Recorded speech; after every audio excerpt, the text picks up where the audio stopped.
The Woods are doing all kinds of operations on me. They're even fucking up my networks anyway. Like the temple of Casa Ibram that I really talk about, the temple of Philae, the temple of Wat Mosi, the temple of Siptah, and Tarsharet, okay, the mortuary temples, the temples of Ramses, the fourth, the Ramseum, okay, the private temple of Nebwen-Nenef, of Ramsid. What are we talking about here? We're talking about temples. We're talking about the different, many different tombs in temples of Egypt long before the Asians had them, long before the Europeans had Stonehenge, long before the Greeks. Later on, we'll be getting to my scorecard. I'm born in California. I lived in Southern California, LA, San Jose, in the Bay Area, South Bay. I'm 15-0. I'm going to give you my scorecard. The first part of my scorecard starts when I was 15, and I'm undefeated, 15-0. I've defeated everybody from local people. I defeated the boxing champion from Seattle. I defeated him really 20-0, and that was, of every match, I pretty much was undefeated, untouched. Okay, I defeated the football lineman from Michigan. Okay, now let me give you my scorecard here. It starts off with a couple gold belt matches, okay, because they were doing it by minusing who's who. It goes on to a couple of purple belt matches. I quickly defeated them. I'm not going to tell you how. It goes on to the red and the Pluma belt matches. And the Pluma belt is who I won. I get the trophy. Okay? That is my first 6 matches. After that, I have several matches in the ring with gloves with other contenders. One of them was my little brother. And that, I put about 2 of them later. Okay? So that's number 8. I beat him in the garage about 3-0, and the rules were we could hit as hard as he can, and he didn't like the rules, and I feel bad about it because really, in a way, it was sadistic because he didn't have the techniques that I had, and it really, I was trying to help him out. Later on, he would use those skills, to defend himself when attacked by somebody, and so I'm not gonna really get into the story or time and place when that happened.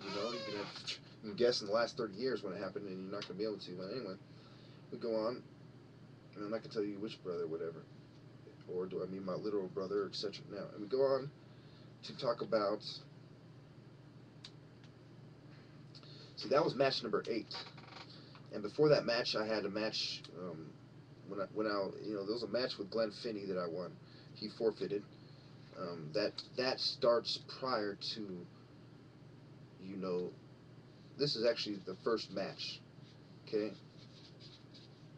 And that match, the reason why I consider it a match is that he was trained in martial arts, I wasn't, okay? And if you really want to go back, I'm going to double that. I'm going to count that as a half, and I'm going to count another one as a half as the martial art guy. I forgot, I think his name was Scott. And we go on. So that's the first match, really, and then the 2 golds, the 2 purples, the red, the Pluma, and I might be missing one, but that's okay. I remember the purple belt, one of the purples was a girl, and she complained that it wasn't fair that I was and she was pretty much surprised by my martial arts skill, and everyone was biased because I was black and not willing to admit that I was better, but at the same time they weren't biased with the judgment of the scoring. As far as race goes, they're willing to accept that I won. Now we go on to, I'm not saying there wasn't any racism in the place, but there was some kind of, some of the people who attended might have held some racial views, which contributed to, of all the martial art places that I went to, the one I won the trophy was one of the most, respected, as far as how they treat people and how friendly they are to youngsters and, etc. And we go on. And those matches were all, we're going to call that whole first half of matches, we're going to call those teenage years, okay? And we're going to go on to talk about the matches as I grew up, as an adult. I believe I might have been 16 or 17, though, when that white kid came. you know, so it's hard to call when that happened. That might have fallen into the teen category too.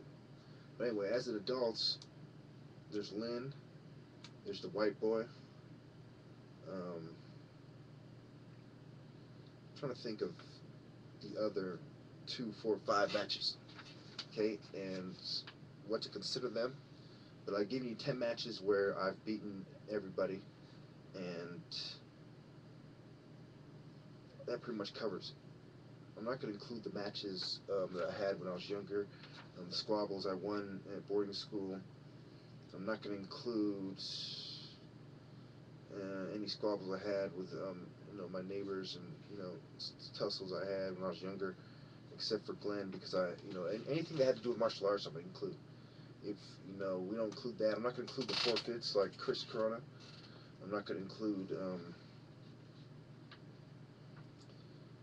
other people, you know, the forfeits, you know, like by the compound and Blossom Hill, and I'm not going to include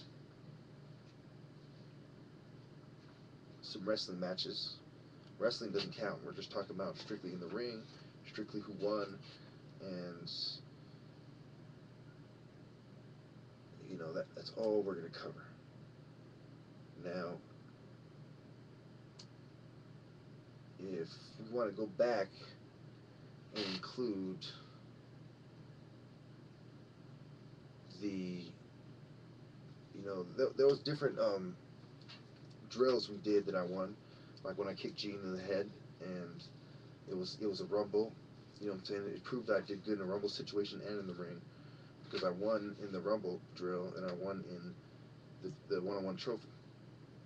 You know, for the trophy, the sparring events for the trophy.